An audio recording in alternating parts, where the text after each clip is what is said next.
Yan guys, oh. Nakatabon pa sa kanyang mga mata ang aming Luna guys, oh. Nakalimutan niyang magkumot guys. Yan. Yan siya guys, ang aming Luna. Yan, tulog na tulog siya guys. Ayan na, oh. Habang ginagawa niya guys. Punta namin dito sa room ng bunso ko guys. Nandito na siya guys. Nakahiga na.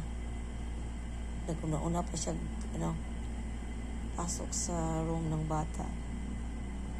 Ayan siya guys, oh. Tapos ang ginagawa ng anak ko guys, nilinis yung mga paa niya. Yan. Yan ang aming Luna guys, oh.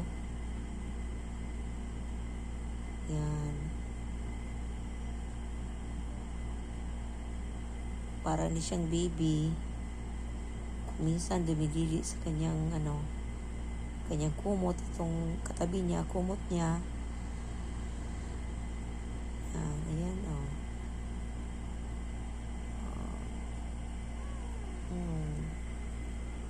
Yan. Yan, oh, aming Luna, oh. Yan. Parang inaantok pa siya, guys. Oh, ayan, oh. Yan. Tulog ka na. Balik. Oh, tulog na. Tulog na. O, tulog ka. Si ate nandun sa school. Ha? Tulog ka na? Tulog niya. Yan o. Sleep na, sleep. Yan siya guys. Pusing pa. Sleep na.